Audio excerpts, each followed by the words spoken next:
Sebenarnya rakyat di Sudan ni, asnaf mereka pada saya lagi naif daripada rakyat Malaysia sendiri. Di mana pada perjalanan pada waktu tu sebenarnya saya tak sangka yang waktu tu pemandu van pun dah masuk di dalam satu kawasan, tapi pada saya itu adalah macam kawasan yang tempat longgokkan sampah. Dan saya terkejut, saya beranggapan adalah beberapa tempat yang kita nampak macam longgokkan sampah. Rupanya kita pergi ke dalam lagi, ada perkampungan mereka di situ. Dan kita dapati mereka ni hidup dengan sangat miskin. So kita berada di Mayo, Khartoum, di mana perkampungan orang-orang miskin, dan di sini kita akan bagi fed food ataupun pack makanan lah untuk mereka seperti beras. Terus kita ada bagi juga gula untuk kelangsungan hidup mereka. Sambil itu kita juga ada memberikan sedikit wang tunai untuk digunakan untuk selama sebulan lah. Kita pergi ke lawat 3 buah keluarga ibu tunggal yang mana everybody ada kisah diorang kenapa suami tinggalkan diorang, and one of the family di mana yang suami dia meninggal yang dah lama, and until anak dia dah besar pun dia dah tak cari suami lain, which is that dia besarkan anak dia dengan without orang kata pendapatan yang banyak, tapi dia still lagi boleh survive. So rasa macam hebatnya dia, and apa benda yang menyentuh, which is that dia rezeki dia berserah kepada Allah sebab dia yakin yang rezeki itu datang daripada Allah Subhanahu Wa Taala. Seolah-olah mereka kais pagi makan untuk satu hari tu. Nak kata susah, kita kais pagi makan pagi, kais petang makan petang. Gambaran susahnya orang di Malaysia, tetapi mereka orang Sudan ni makan hanya sehari sekali. Bila kita tengok rumah mereka buat tu daripada tanah liat, kalau kita dekat dalam bilik adalah macam-macam perhiasan kan. Tapi dalam bilik mereka cuma ada satu katil je. Ataupun 2 katil. Begitu je bilik-bilik yang lain pun ada katil saja. Dan yang tak ada bilik tu mereka tidur di luar. Kalau boleh tengok kat belakang ni, ini pun adalah salah satu bilik yang mana mereka, keluarga mereka menetap lah di dalam. So kat sini macam sikit sebanyak dapat memberi kesedaran yang sebenarnya kita dah banyak dah keselesaan kita kecapi dekat negara kita berbanding dengan negara di sini.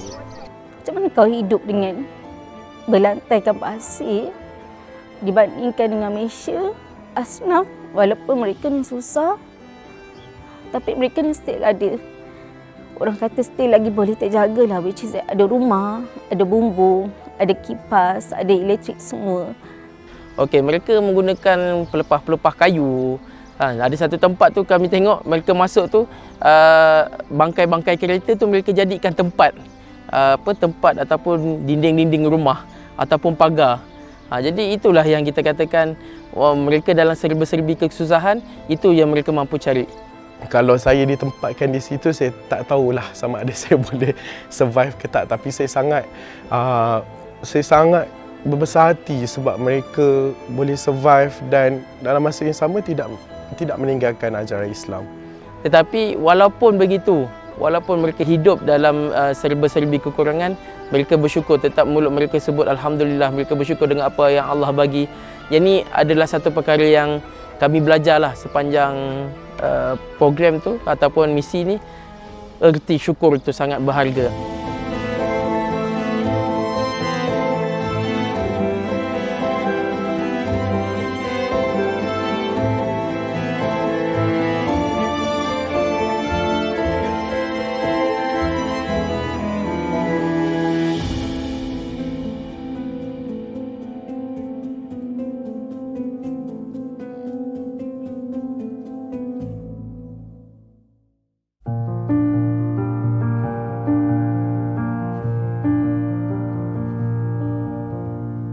Kita melihat sendirilah yang mana Syekh Uwais punya Ma'had Tahfiz ni, kita berikan makanan kepada 500 orang pelajar. Pihak Yayasan RI dan Hairat Relief bergabung untuk memberi sumbangan makanan, which is kita sediakan makanan untuk diorang yang sangat-sangat jaranglah diorang dapat, which is kita sediakan nasi. Ada gulai daging, ada pisang dan juga ada limau. Itu adalah makanan mewah untuk mereka. So bila diorang cakap macam tu, terfikir, habis tu sebelum ni diorang makan apa? Kalau dah itu yang makanan paling mewah diorang pernah makan. Jadi bila saya sendiri pun dapat berpeluang untuk mengangkat dulang, bila letak je dekat kanak-kanak, anak-anak yang ada dekat situ, mereka kerumun.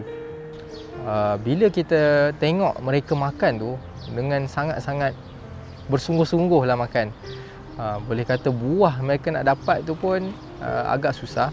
Macam mereka sangat-sangat lapar, mereka kerumun. Terus terang saya cakap betapa kita perlu bersyukur sebab kita tak ada dalam keadaan yang sebegitu, yang terlalu lapar, dan orang cakap macam susah untuk mendapatkan makanan yang berhasiat.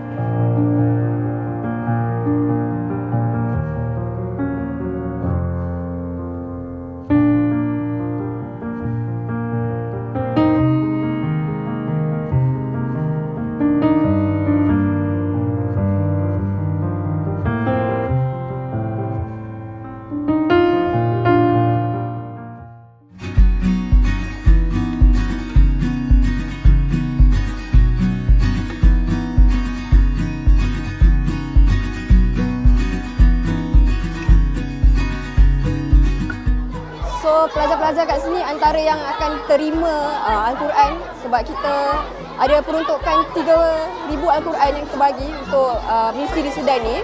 So ni adalah papan yang diorang gunakan untuk belajar lah. So macam biasa diorang akan gunakan papan ni berulang kali.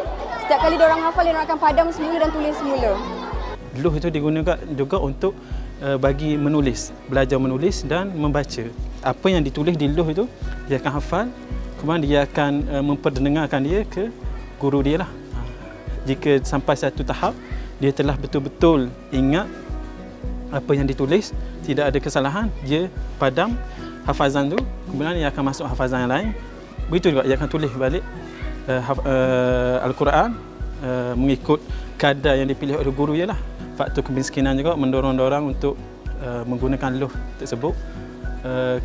Sebab kalau kita gunakan buku sebagai contoh kan, jadi buku tu kalau telah ditulis tidak boleh diguna balik, kan, tak boleh diguna balik. Jadi kalau luh ni dia ada satu dakwah khas, jadi kalau dia tulis dia boleh padam dengan air, sama ada padam air ataupun dia ada satu pemadam yang dibuat daripada batu.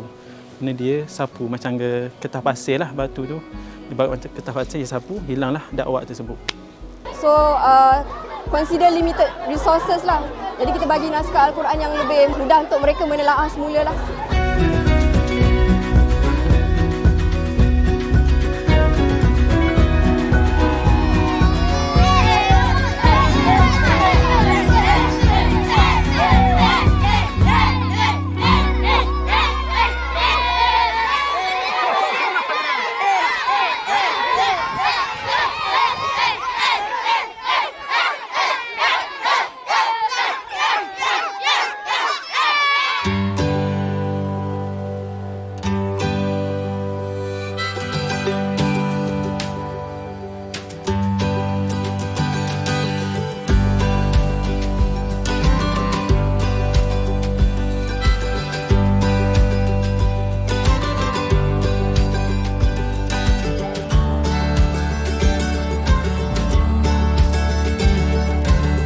Kita berada di Jalan Mujahidin, Lorong Mujahidin lah. Kita berada di Khartoum dan di belakang kita ini adalah markas Khairat di Sudan.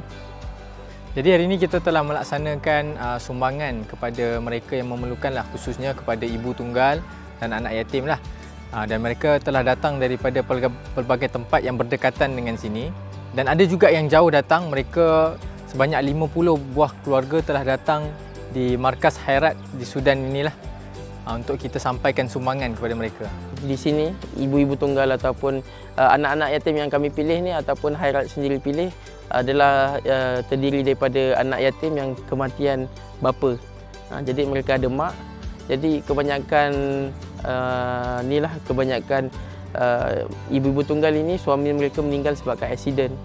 Disebabkan kesusahan ataupun nak katakan taraf hidup mereka yang susah, menyebabkan si suami terpaksa ikat perut apa semua. Jadi yang ketiga disebabkan penyakit lah.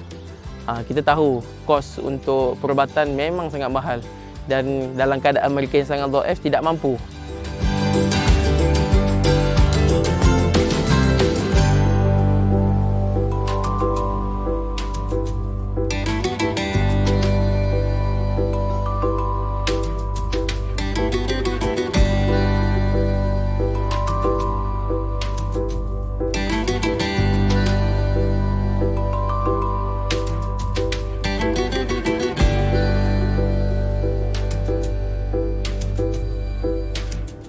mereka rasa gembira, teruja dan tak henti-henti mengucapkan terima kasih di dalam bahasa Arab lah. Mereka mengucapkan terima kasih macam syukran.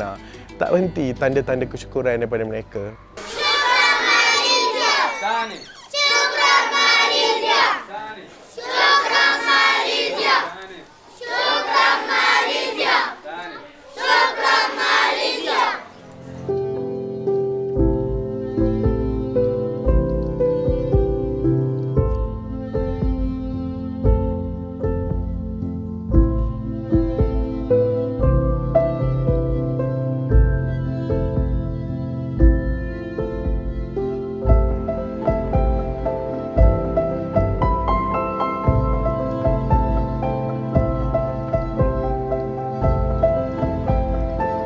Sepanjang perjalanan daripada tempat penginapan kita, Bandar Khartoum sendiri, dan kita pergi ke Omdurman, which is Omdurman sebenarnya di dalam Khartoum, tapi dalam 2 jam perjalanan nak datang ke Omdurman ni pun dah orang kata macam sangat-sangat mencabarlah dengan jalannya yang tak betar, dengan jalannya yang berpasir, yang berlubang. Jalan yang bukan tar tapi cuma tanah.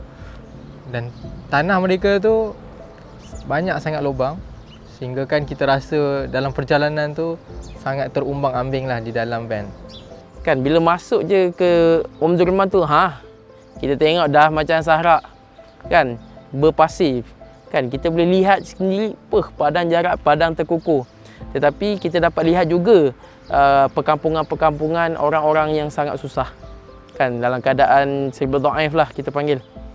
So bila tengok keadaan sepanjang perjalanan tu dengan rumah yang tak ada bumbung, dengan rumah yang tak bersiap, orang kata like macam lantai pun hanya berlantaikan pasir, rasa macam mana diorang hidup. Perjalanan ke Omdurman tu sendiri kita dapat lihatlah terlampau ramai orang-orang Sudan yang hidup dalam kemiskinan di sini. Bukan seorang dua tapi beberapa banyak kampung yang kita lihat sepanjang perjalanan itulah.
Gesture kita kepada ibu-ibu tunggal yang memerlukan sedikit sebanyak pertolongan, barangan asas ini kita bagikan diorang food pack.